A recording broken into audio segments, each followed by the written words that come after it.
Did Lennon write better lyrics than Shakespeare? Did Diana inspire more people than Winston? Would you put a footballer before a queen? Who do you think put the great into Britain? There's still time to nominate your choice and contribute to a major BBC Two series. The lines close at midnight on New Year's Eve, so call 08700 100 870 or log on to the website. Great Britain's. Who's yours?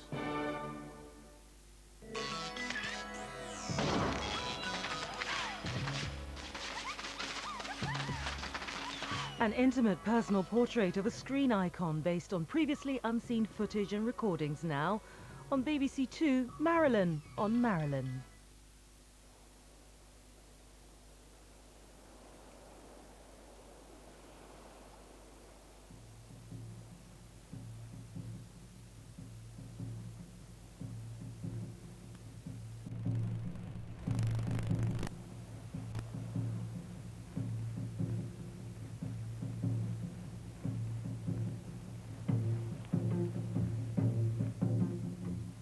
They ask you questions like, what do you wear to bed?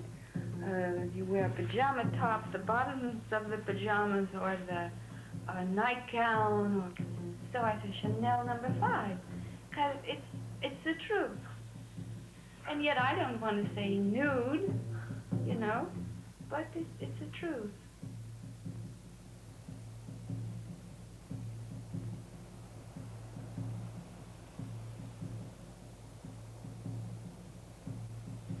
No, I don't think I lie.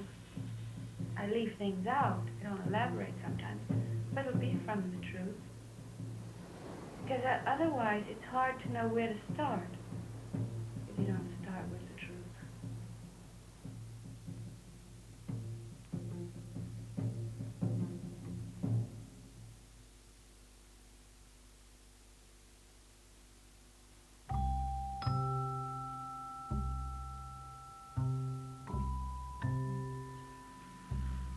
I never lived with my mother.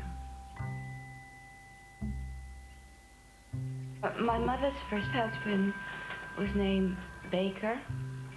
Her second husband was Mortensen, but she was long since divorced when I was born.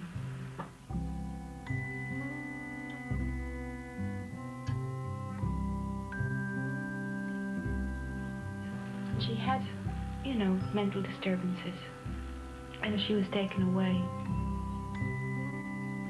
I called every woman I would see, I'd say, oh, there's a mama. And if I see a manatee, there's a daddy.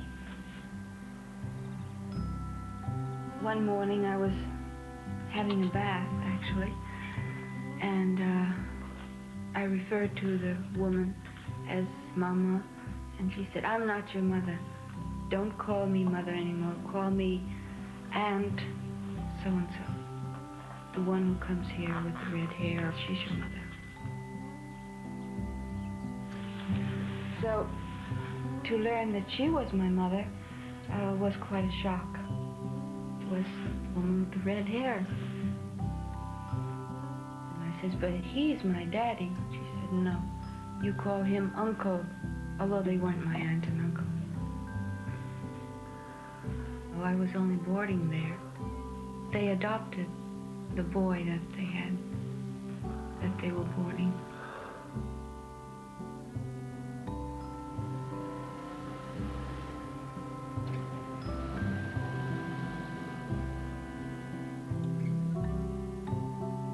You see, some places I lived, I was taken there at the end of the school term, and they were planning to keep me, but then after the summer they'd had enough. So then I was taken to another place, so that's why there's so many. See, I don't think there was 12, but there were quite a few.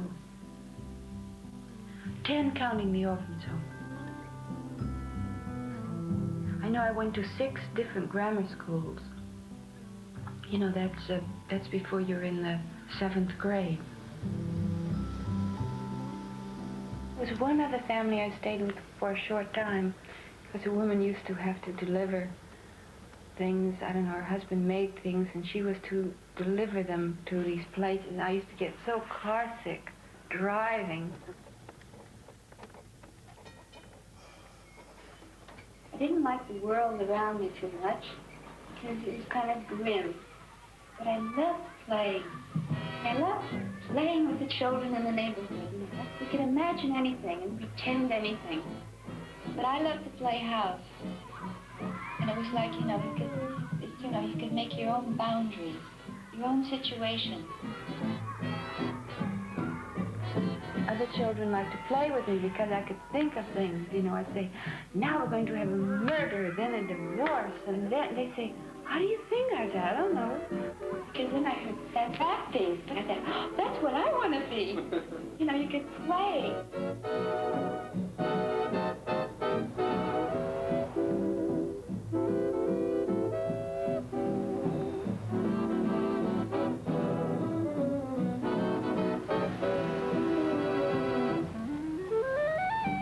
They used to take me to movies here in Hollywood.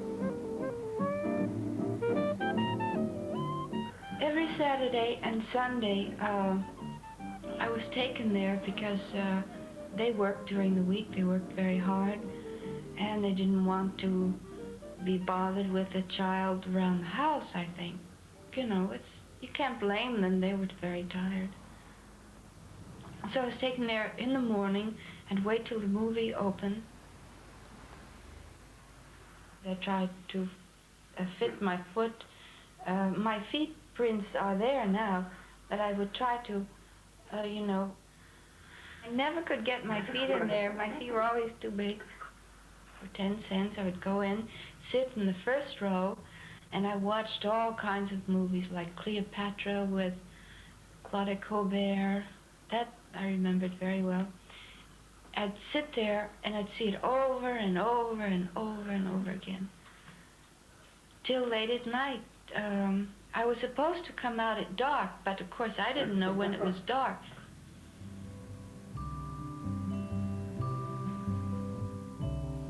That was when I was very small.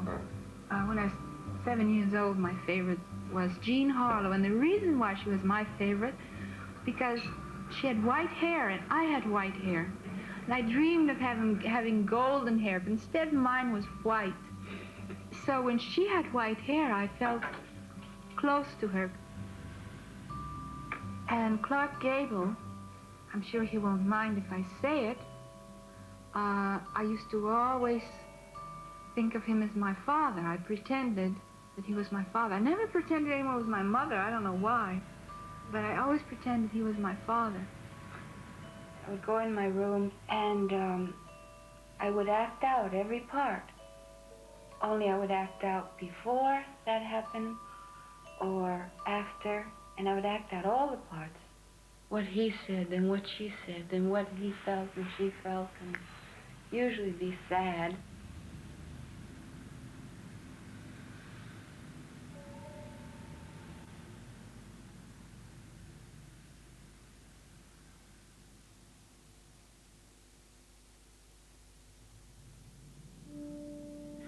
And then suddenly I was taken to the orphan's home.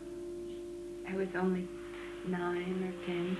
And I put my feet down on the sidewalk and they had to drag me in. I said, I'm not an orphan. And then later some people said, well, it's better you forget about your mother. I said, but where's my mother? They said, she's dead.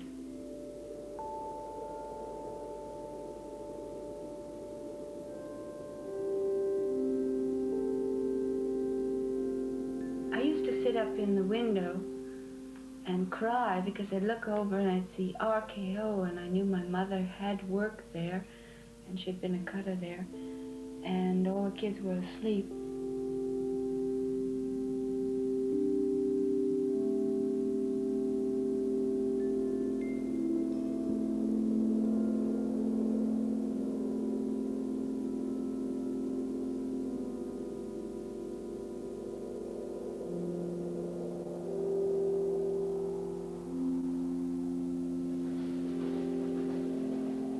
Grace used to come to the orphanage and take me out sometimes.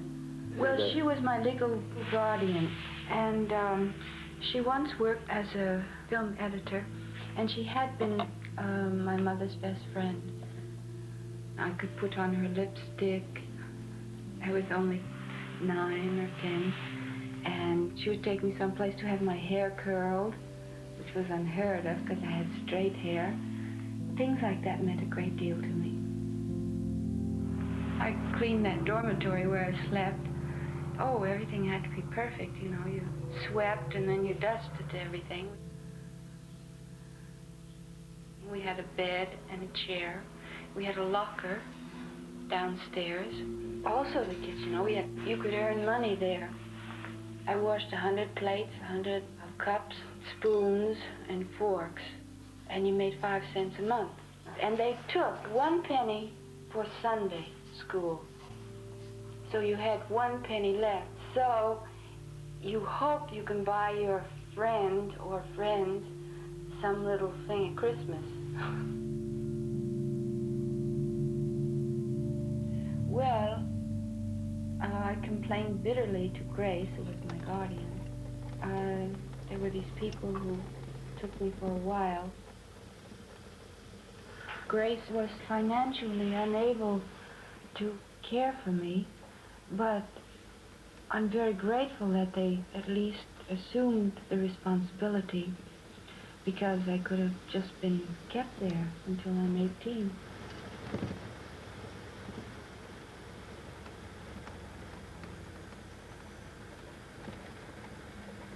The whole world, which was always closed to me, I just felt like I was on the outside of the world. And suddenly, when I was 11, everything opened up. Kids in school. Well, it's true, mostly they were boys, but even the girls paid a little attention to you just because they thought, she's to be dealt with. For instance, I had this long walk to school, 2.5 miles to school, 2.5 miles back. Well, I'll tell you, it was just sheer pleasure. Every fellow honked his horn, and I'd wave back. I thought, gee, what happened? The world became friendly. It opened up to me. The newspaper boys used to come around to where I lived, and here I was, 11 and 12, hanging from the limb of a tree. And then some of them would bring a friend along, and they'd all pull their bicycles up around the tree, and I would ask the boys, I said, can I ride your bicycle now? And they said, sure. And then I'd go zooming, riding down the block, laughing, riding, and they'd all stand around and wait till I came back.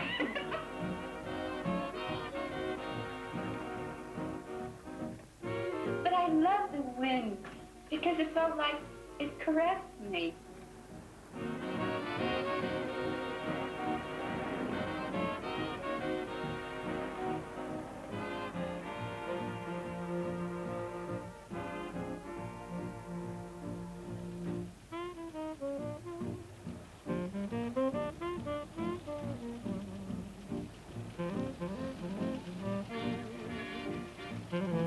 Grace, who was my guardian, married this man younger than herself, and he had 3 children.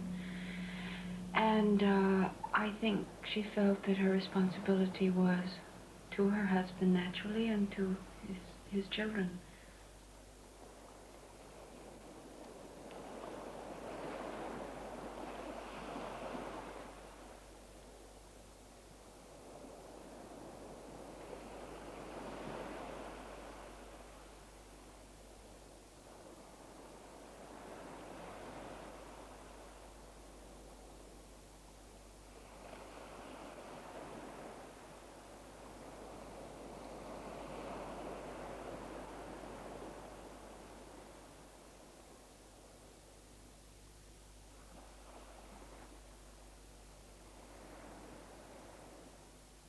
I liked singing, athletics, English.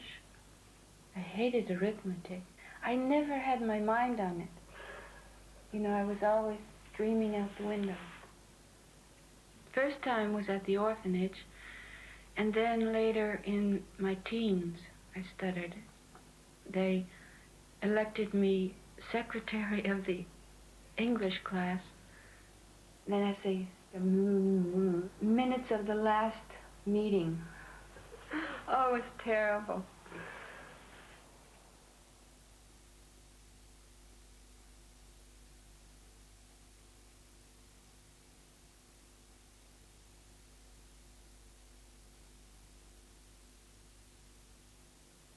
I was 15, turning 16.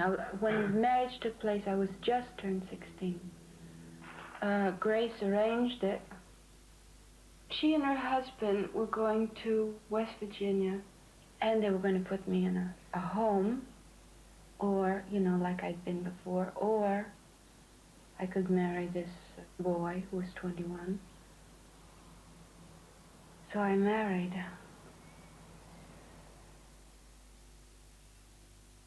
He was a factory worker, and then he went into the maritime service, and I stayed at Catalina for a while, and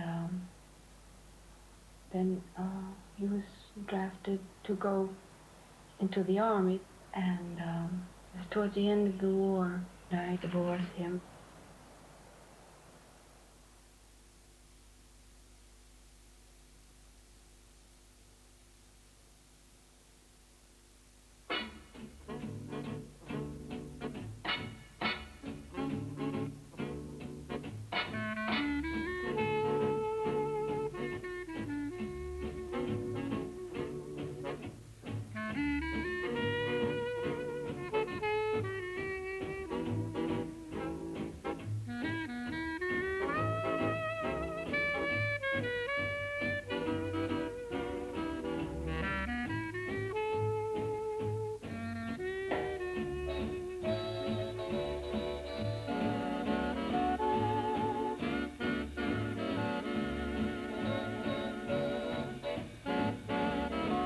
I used to appear on, when I was modeling, on men's magazine covers, such as, I don't know, Squint, Peep, Take a Peep, all that stuff.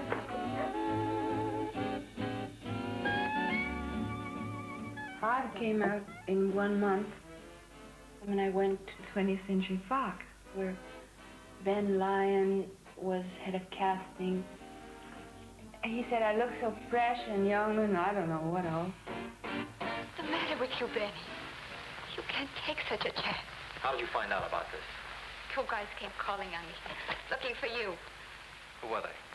I never saw them before. Well, when did they come? About 4 o'clock. And also he said, I've only discovered one other person, and that was Jean Harlow. You dumb broad. You stupid little... What's the matter? They followed you here, or did you bring them with you? I ought to... Go ahead. It won't be the first time I've been worked over today. I'm getting used to it. Well, they made a Technicolor test the following day, which was unusual, but they sort of sneaked it in. And they put me into contract.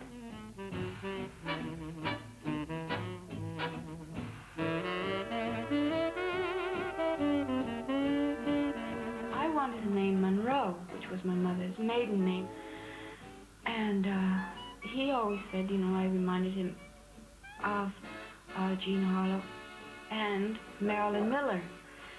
He said, well, Marilyn goes better with Monroe.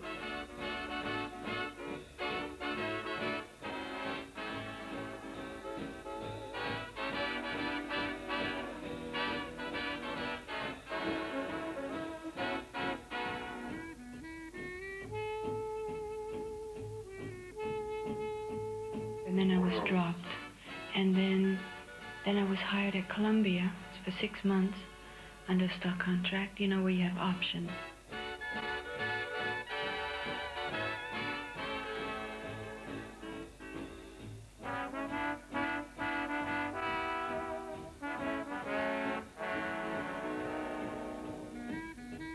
They put me in a movie called Ladies of the Chorus.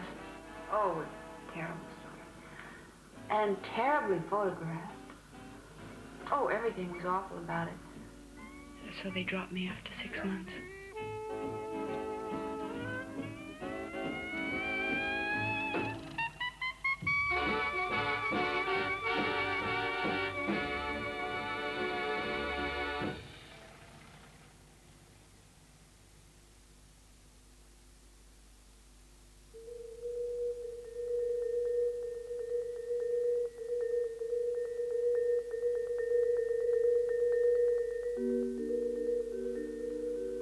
I was at the Hollywood Studio Club. I couldn't stand it there. It reminded me of the orphanage.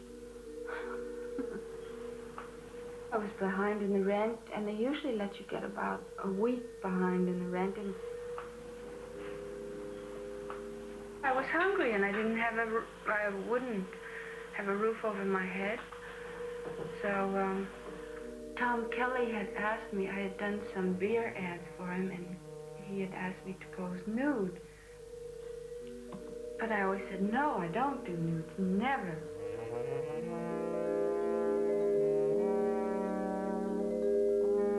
And then I got so far behind the rent, 4 weeks, and I was in debt and everything. So I called up and I said, are you sure they won't recognize me? He said, I promise. I said, well, if it's at night and you don't have any helpers, you know, to put up the lights. And I said, I don't know. I said, I'm shy and I don't want to expose myself to, you know, all the people you have. And I said, and at night. He said, all right, just Natalie and myself. So we did it. And that's all. He just spread out some red velvet. So it was very simple and drafty.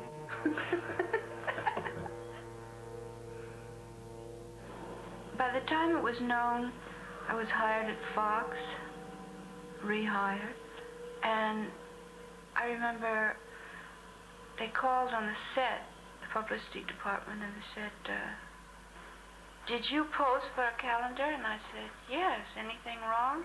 Their voice says, don't say you did. I said, but I did.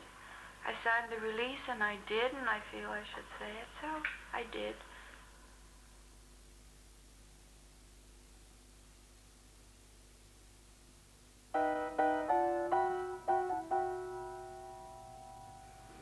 He came with Elia Kazan on the set of a picture called Young as You Feel. And then I didn't see him for about 4 years. I used to think that maybe he might see me in a movie and I'd want to do my best. Because he said that he thought that I should act on the stage. And people who were around heard him say it, they laughed. But he said, no, I'm very serious. On behalf of Look magazine, I'd like to present to you the Look Achievement Award as the most outstanding feminine newcomer of 1952. Congratulations. Thank you, Lauren. And my thanks to Look magazine. Oh, I started going to UCLA. I had never finished high school. I took a course in backgrounds of literature. I started reading. I hadn't read before. And the author sent me a list of books I should read, and I started to read. To find out such things as the history of this country. And different things, and just some stories.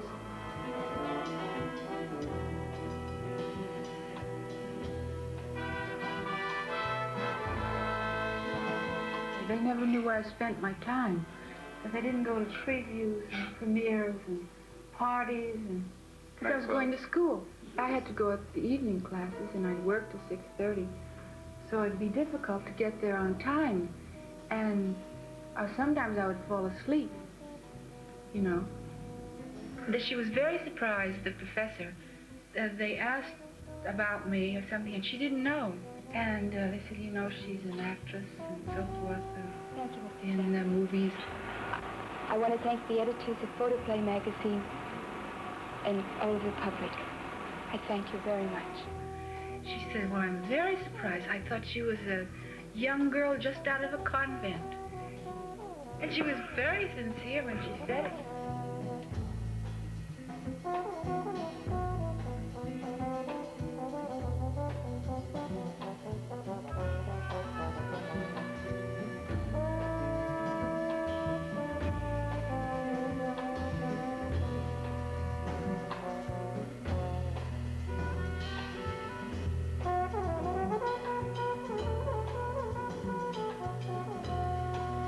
I was driving somebody to the airport.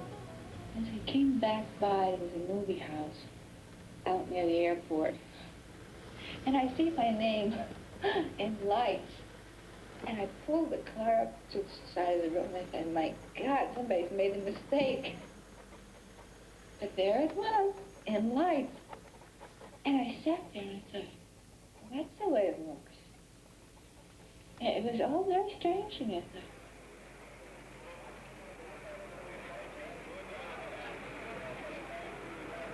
Or like going to a premiere, or, you know, suddenly you said, my goodness, what happened? Or the exhibitors, and they wanted to meet me. I didn't know why. You know, I looked behind me to see who was there.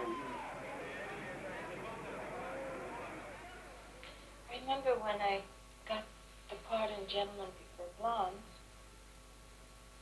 Jane Russell, she got $200,000 for it. And I got my $500 a week, but to me that was considerable. But the only thing was I couldn't get a dressing room. And I said, look, after all, I am the blonde, and it is Gentlemen Prefer Blondes. Because they always kept saying, remember, you're not a star. I says, well, whatever I am, I'm the blonde. You notice in Hollywood, where millions and billions of dollars have been made, there aren't really any kind of monuments or museums, you know, and I don't know, I don't call the Grauman's Chinese, putting your footprints in there. All right, there's kind of a sentimental value to all that. And it meant a lot to me at the time for my own personal reasons. But nobody left anything behind. They took it, they grabbed it, and they ran.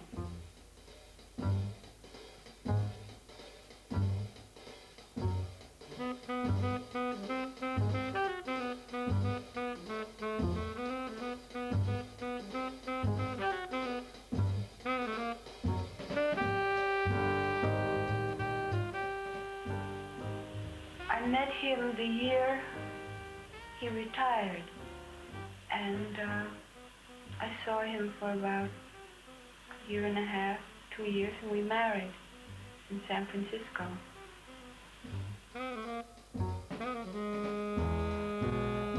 He understood some things about me, and I understood some things about him, and we based our marriage on it.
symbol.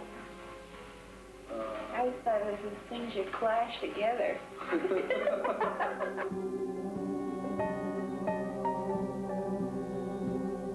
See, that's the trouble. A sex symbol becomes a thing. Well, and you just hate to be a thing.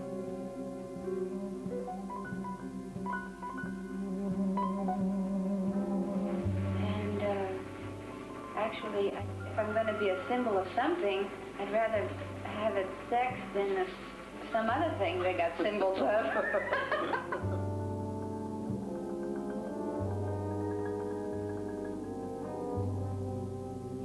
Special burden, which I might as well state here and now, I don't mind being burdened with, of being glamorous and sexual.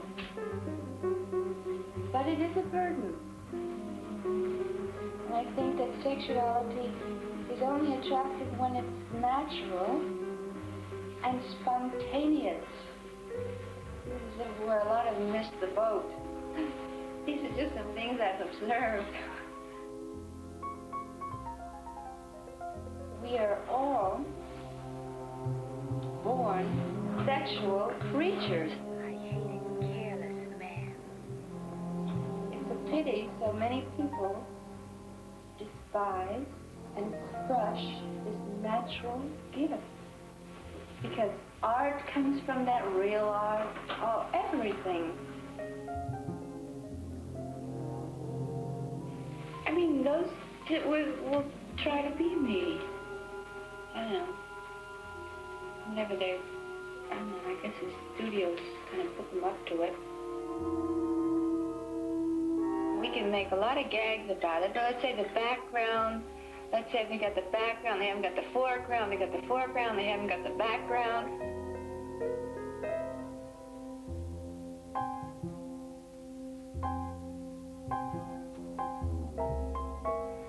Well, I know I've been invited places to sort of, you know, kind of brighten up a dinner table.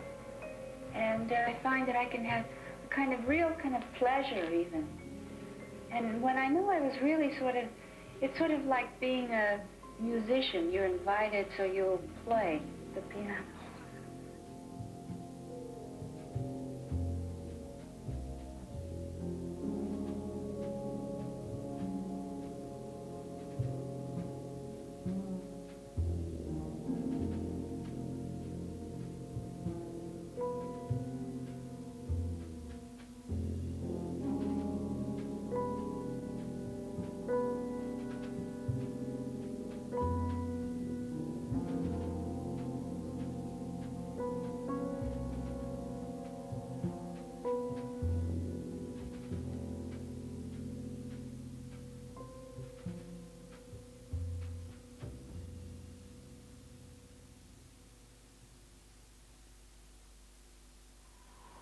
Our marriage wasn't a happy one. It ended in 9 months, unfortunately.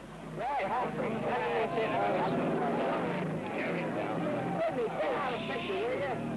here, fella. Watch it, Sidney.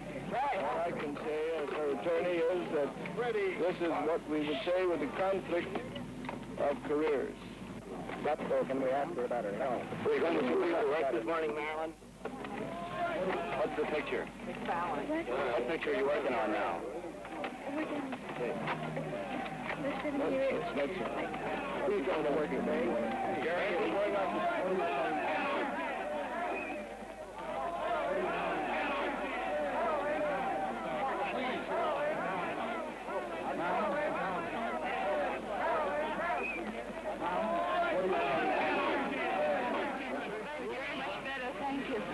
I'm feeling much better, thank you.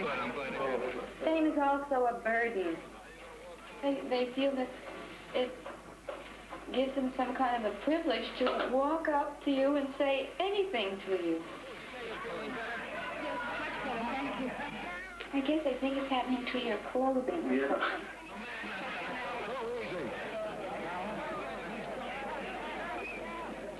The public scares me, like mobs scare me. But people, individually, and you look at their faces, they react to you, you react to them. That's something you can trust.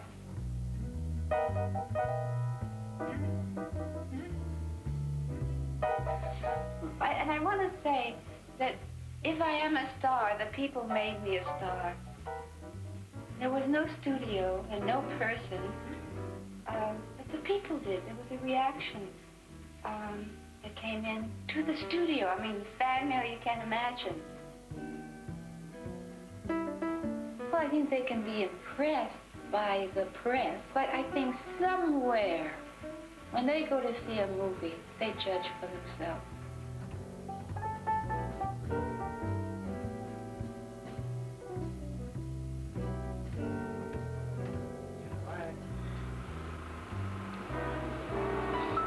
Thank you, Mr. Samus. It's a great thrill, and I'm very appreciative to all who have made this possible. The bigger the people are, or the simpler the people are, the more they're not awed by you. They don't feel defensive. They don't feel like they have to come up and insult you.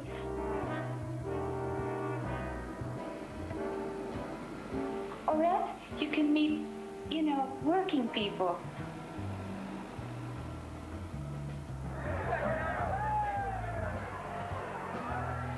They want to know, like, well, what is it like? And you know, you try to explain it to, you know, I don't want to disillusion them in too many areas and say, sometimes it's nearly impossible.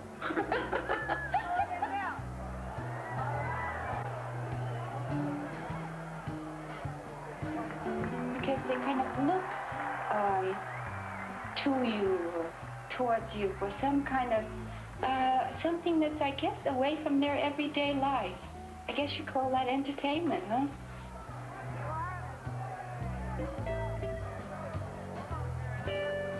Sometimes it makes you a little bit sad because, you know, you'd like to be, I mean, it's nice to be included in people's fantasies, but like when you meet somebody, you also like to be accepted for your own values at that given time. Thank you, Mr. Samuels. It's a great thrill, and I'm very appreciative to all who is... Let's start again.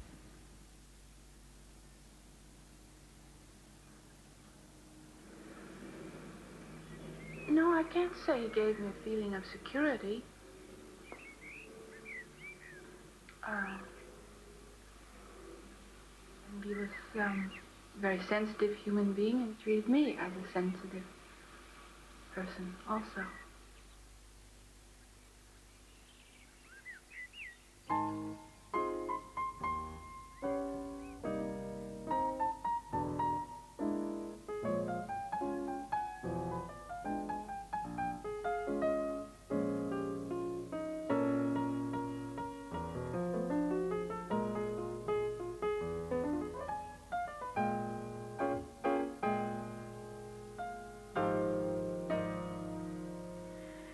I think love and work are the only things that really happen to us, and everything else doesn't really matter. And I think one without the other isn't so good.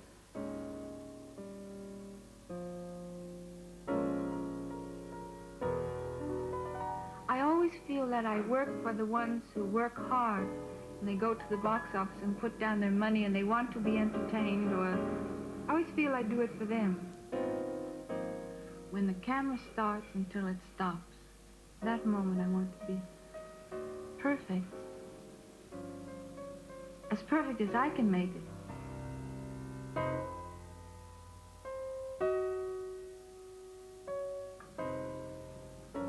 I used to go to movies on Saturday night when I worked in a factory, and that was my only time that I could enjoy myself, really.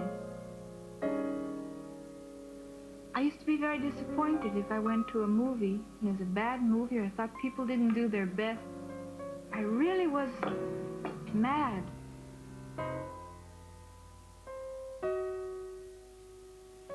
You know, I mean, I have feelings sometimes.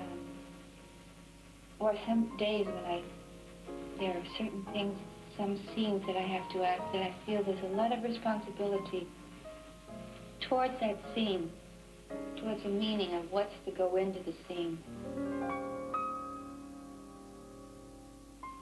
And on the way to the studio, see somebody cleaning or, you know, I think, oh, that's what I'd like to be. That's my ambition in life. Oh, if only I were a cleaning woman.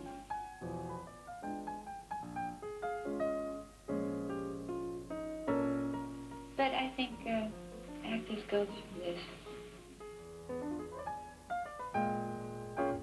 And we are not machines, no matter how much they want to say we are not. You feel, you suffer, you're gay, you're whatever.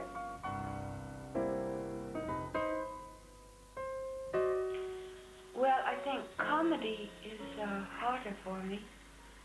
I mean, it's just harder to act comedy, I think.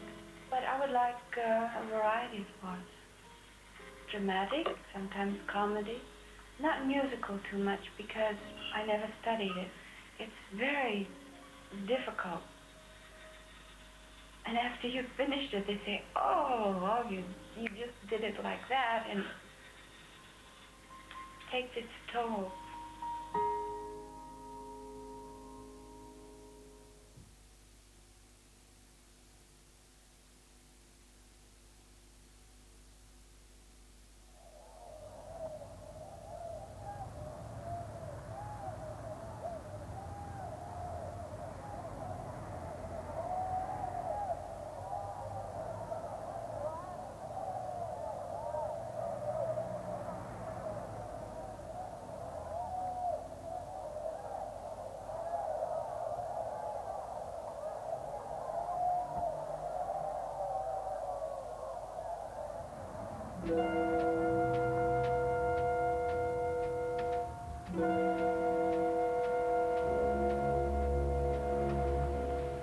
It all like sort of a chunk, you know, somehow. I mean, they kind of take like pieces out of you.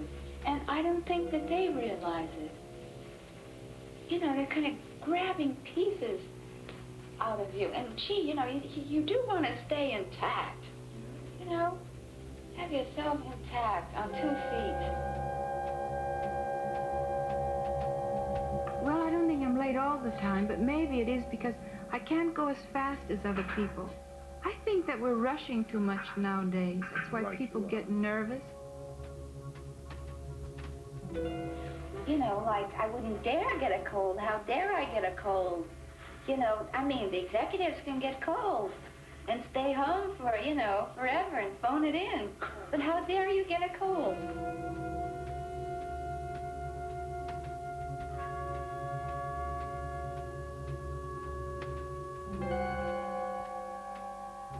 And I've never lost sight of the fact that I am working for one thing and towards one thing, and that is in giving a performance. That I am not at a studio at any time for discipline or to be disciplined. It doesn't have anything to do with art.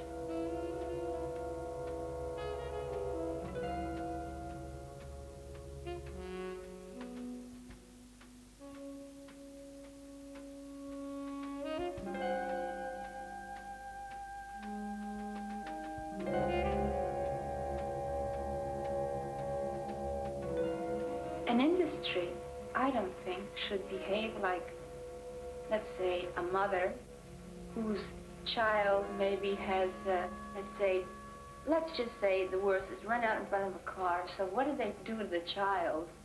But instead of clasping the child to them, they start beating up on the child.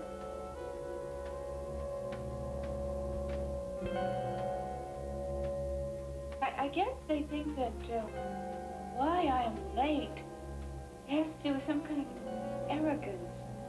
And I think it's the opposite of arrogance. I also feel that I'm not in this big American rush. You gotta get there, and what's there when you're there?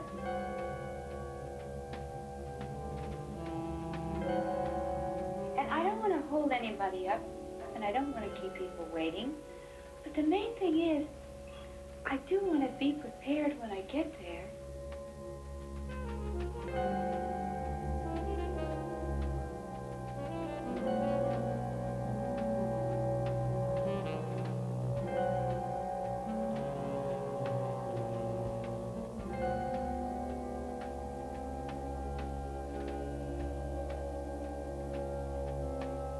Coming out of my apartment in New York, and they're going by, and then they'll whistle.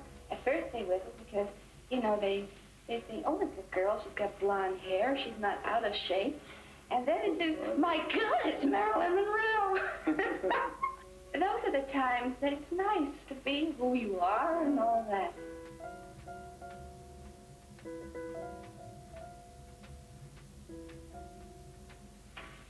Let's take another side of it. It stirs up envy, fame, you know? People feel, who is she? Who does she think she is, Marilyn Monroe?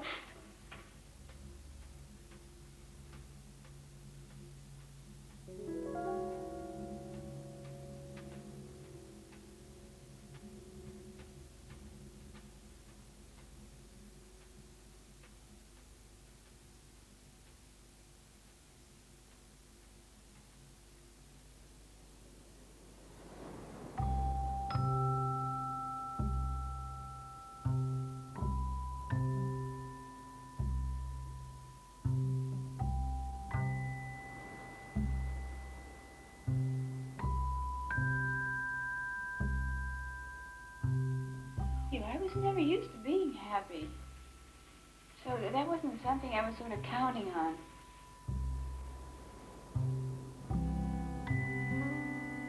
I was brought up, I think, differently than the average American child.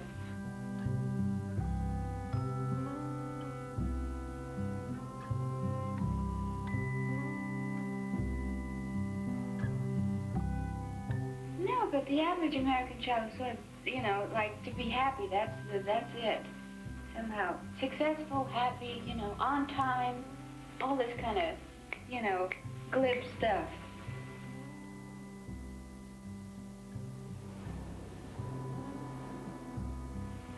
Gee, happiness wasn't anything I ever took for granted. I sort of thought that, you know, marriage did that.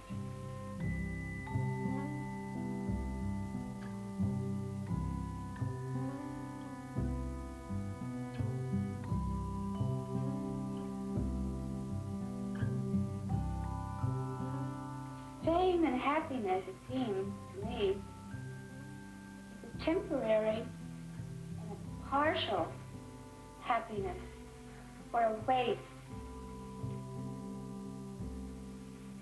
And I'm not calling myself an orphan, but I was brought up a waif.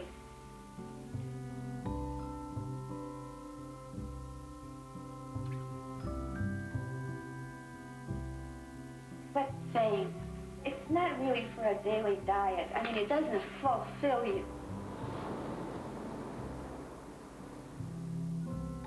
It warms you a bit, but that warming is temporary. It's like caviar. It's good to have caviar, but if you had it every damn day, you know? Yeah, too much caviar.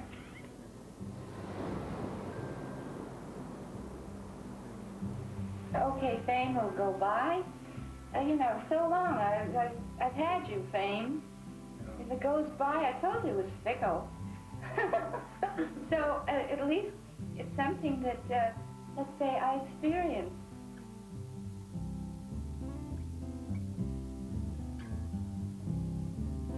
But this isn't my aim. This is what I wanted to make clear. In some ways, it has its compensation. It does.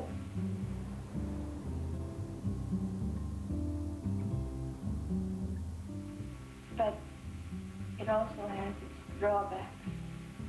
And I've experienced both.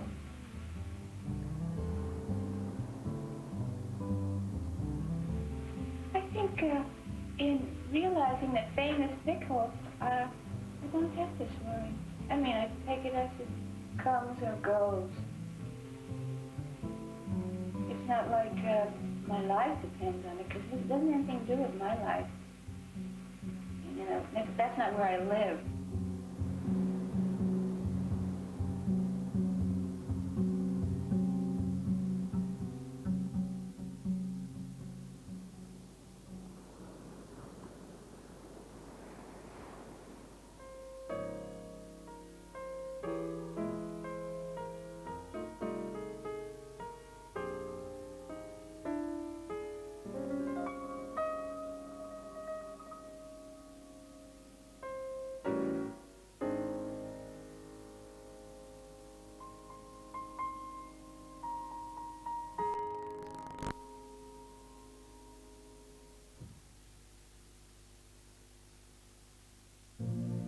Winner of 9 Oscars.